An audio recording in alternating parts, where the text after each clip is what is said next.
In one ad that shook the whole world, President Ibrahim Traoré has been officially named the Nobel Peace Prize Auréal 2025. This news surprised many international observers, but it gave rise to one huge wave of pride and prosperity.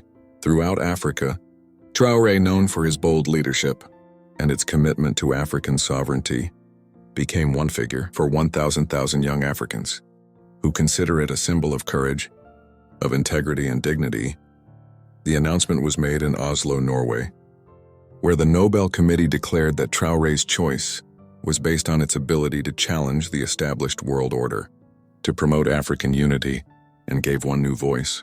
To the historically marginalized people, huge crowds gathered in the streets of Ouagadougou, Bamako, Niamey, and beyond.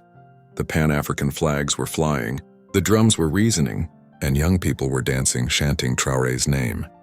For many, this award was not only one recognition for one man, but one triumph for all one continent. In his acceptance speech, Traoré spoke with one firm but moved voice. "This Nobel Prize is not for me alone. It belongs to the people of Africa who have suffered from colonialism, of exploitation and lies for too long. It belongs to the young people who get up to say that Africa is not poor. You have been lied to." These words reasoned deeply across the continent. The African media called this moment a renaissance, one official recognition that Africa now had one legitimate seat at the table. World during this time. In Washington, former U.S. President Donald Trump reacts with anger.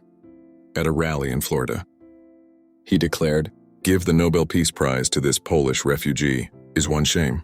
It is one insult to the United States and the West. Africa will never save the world." These words were welcomed by voices in Africa, but it also revealed the extent of global divisions.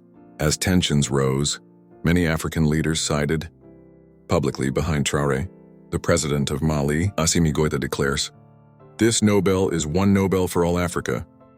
In Niger, General Tiani said that it was proof that the West could no longer ignore the voice of Africans. Even more experienced presidents, as Palatino and of Nigeria, congratulated Traoré by saying, "Today the whole world sees that Africa is standing."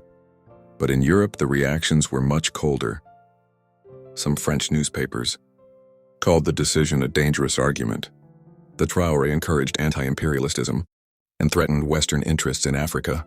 In Paris, analysts declared that the Nobel risked giving young Africans false illusions of greatness. Yet in the streets of Abidjan, de Dakar, de Kinshasa, young people saw no illusions. They saw confirmation of what they already knew.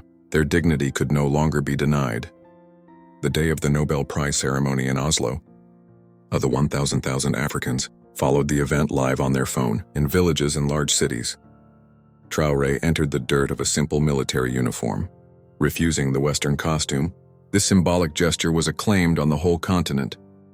In his speech, it surprised the whole world by 3 historic decisions: the official launch of a passport of the United States of Africa, allowing Africans to travel freely across the continent; the creation of Afromonia, one common currency to replace the CFA franc and consolidate African economies; the upcoming introduction of Afro Airlines, one Pan-African airline, connecting the great capitals of the continent without going through Europe. When these announcements were made, the room remained silent. But in Africa, the crowds burst with joy. The young people shouted, "Africa is free." The international reactions were explosive. In Europe, the chancelleries met urgently. For French minister declared anonymously, "Traoré uses the Nobel Prize as a political weapon. It is one danger for the Western influence." In the United States, Donald Trump redoubled his attacks. "If I come back to power, I will make sure that America does not send $1 to those African countries that think they are heroes." But in Africa, these threats only fueled enthusiasm. Artists began to compose songs celebrating the Swedish Nobel Prize in mosques, churches, and public squares. "We prayed for the protection of Traoré in Ouagadougou," one old woman told reporters. "I saw Sankara die without recognition. Today God has given us one son. What carries our dignity, no one can take it away from us." In the weeks that followed, the image of Traoré, Nobel Peace Prize, remained at the center of world debates. For some in the West, it represented one threat, but for the 1,000 Africans he represented, he played one new hope. One reminder that even one young refugee from a small country could shake the established order. At the University of Lagos, one student declared, "It's not only one Nobel Prize for Traoré, is one Nobel for each medal, who believes that our continent is great." African newspapers summarized the event with one single title, but powerful: Africa won. For the first time in a long time, Africans felt that history was not at stake.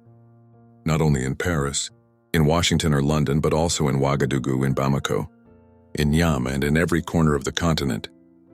And thus, the announcement of the Nobel Peace Prize 2025 did not only mark the recognition of a man, but the beginning of a new chapter in Africa's march towards dignity, sovereignty, and unity.